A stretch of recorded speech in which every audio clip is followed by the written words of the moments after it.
राखी जी, आपको ऑडियो मिल रहा है? यशवर्धन जी, आपको अगर ऑडियो मिल रहा हो तो आज एक नेता के तौर पर नहीं, एक अभिभावक के तौर पर आप अपनी बात रखिएगा।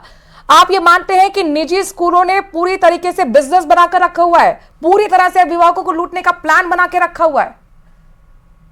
जी बिल्कुल, मैं आपकी बात से पूरी तरह सहमत हूँ। मैंने अभी मेरे बेटे का एडमिशन करवाया है, उसकी बुक्स वगैरह खरीदी। 7th क्लास में करीब 8,000 रुपए की उसकी बुक्स आई हैं। तो ये बहुत यानी इतना महंगा कर दिया है शिक्षा को, और पूरी तरीके से इसका इसको बिजनेस बना लिया है इसको। तो ये बड़ी इस तरह की बात है। और एज ए पेरेंट हमेशा दबाव में रहता है, वो स्कूल के खिलाफ ज्यादा बोल नहीं पाता। क्यों? उसको लगता है कि उसके बच्चे का एडमिशन किसी भी कारण से कोई बहाना बनाकर उसका रद्द न कर दिया जाए, उसके बच्चे को परेशान न किया जाए। तो बड़ा सेंसिटिव मुद्दा है। और ये जो आज जो ऑर्डर है, ये असल में 2017 का ऑर्डर है। आदरणीय वसुंधरा जी जब सीएम थी उस वक्त का ऑर्डर है, बिल्कुल वो का वही ऑर्डर है। उसको फिर हर साल कंटिन्यू किया जाता है। ये 2019 में भी निकला गया था, फिर लगातार ये किया जा रहा है। लेकिन ये जो बड़ी बड़ी स्कूलें हैं, ये किसी मामले में कोर्ट चली जाती हैं, किसी मामले में किसी भी तरीके से गलियां निकालते हैं। तो ये जो ऑर्डर है एज इट इज पिछले 2017 से लागू है ये ऑर्डर। 5 साल तक आप यूनिफॉर्म नहीं बदलेंगे और बुक्स की जो कीमत है उनको बहुत ज्यादा नहीं बढ़ाएंगे।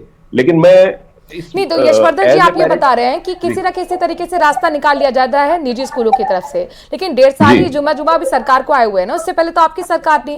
तो आपने क्या कुछ किया लगाम लगाने के लिए फिर? जी, मैं आपको वही बता रहा हूं। मेरी अगली लाइन यही होती कि मैं इस मंच से स्वीकार करता हूं कि इस ऑर्डर को, जो 2017 का जो ऑर्डर है, जो आज दोबारा से निकाला गया है, इस ऑर्डर को सारी ही सरकारें इंप्लीमेंट करने के लिए हर साल बोलती हैं।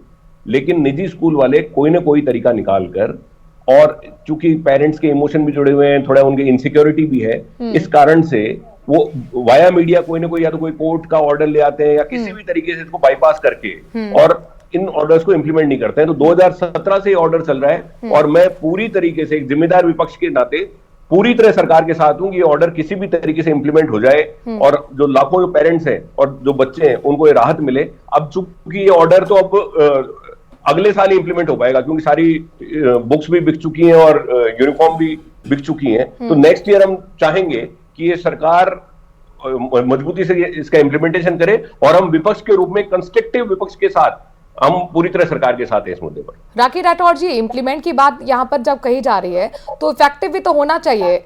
यशवर्धन जी कह रहे हैं कि ये तो पहले से ही कहीं ना कहीं गाइडलाइंस बनी हुई है, कोई भी सरकार हो ये बात कहती है, लेकिन इफेक्टिव नहीं होता।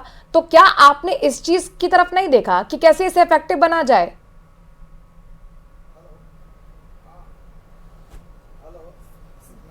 राखी जी, आपको आवाज मिल रही है? ठीक है, आवाज आप तक नहीं पहुंच रही है, हम दुरुस्त कराने की कोशिश करेंगे।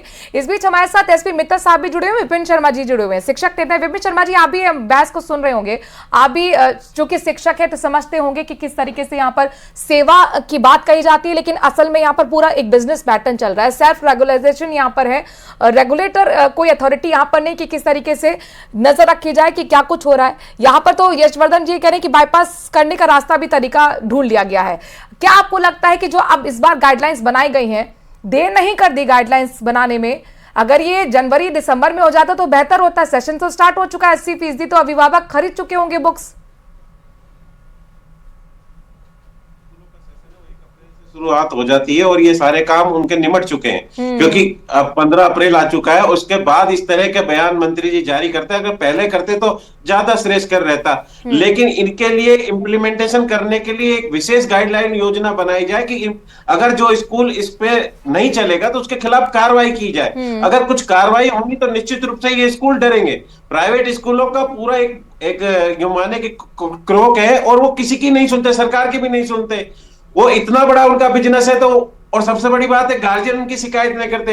पिछली सरकार में फीस एक्ट बना, फीस एक्ट लागू हुआ, लेकिन नहीं सुनवाई होती। कुछ सुप्रीम कोर्ट में चले गए, सुप्रीम कोर्ट ने उनसे कह दिया कि आप फीस बढ़ा सकते हो इंफ्रास्ट्रक्चर के हिसाब से, या आपने कोई नए डेवलपमेंट किए, नए नए नित्य तरीके, उनके हिसाब से फीस बढ़ाते रहते हैं। और गार्जियंस जो होता है बच्चों का, वो एक सेंसिटिव होता है कि कहीं बच्चे को नहीं निकाल दें, या बच्चे को कहीं परिवहन सेवा उपलब्ध नहीं कराए, उसको छोड़ना पड़ जाए, क्योंकि बच्चे को तो पढ़ाना है उनको। तो इस तरह से उनकी जो मोनोपोली है, और जो एक्ट बना पड़ा है उसमें उन्होंने कहा कि 5 गार्जियंस को लेना है। उन्हीं के बच्चे वहां पढ़ रहे हैं, 5 गार्जियंस को लेना, उनको दबाव में तो आएंगे ही उस स्कूल में।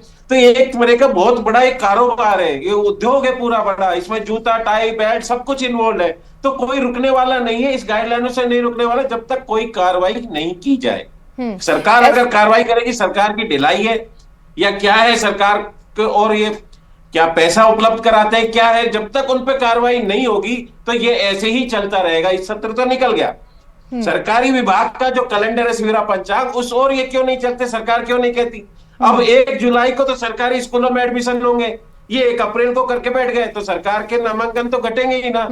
जब सरकार का जो कैलेंडर उस हिसाब से क्यों नहीं चलते। छुट्टियों में स्कूल लगते हैं, ऑर्डर निकाल दिया जाता है हम कार्रवाई करेंगे, लेकिन अब तक आपने देखा, अभी अंबेडकर जयंती थी, महावीर जयंती थी, स्कूल खुले, डीओ साहब ने ऑर्डर निकाले कि कार्रवाई होगी, कुछ होता नहीं। उनको पता है कोई कार्रवाई कर ही नहीं सकता उन पे, वो इतनी बड़ी है हस्तियां, सीबीएसई से मान्यता ले रखी है, उनका तो विपिन जी, आप कुल मिलाकर ये कह रहे हैं कि निजी स्कूल तो सरकार से ऊपर हो गए, तो ऐसे में फिर जिम्मेदारी किसकी है? अगर ये मनमानी हो रही है, लूट हो रही है, तो अभिभावक जाए तो जाए कहां?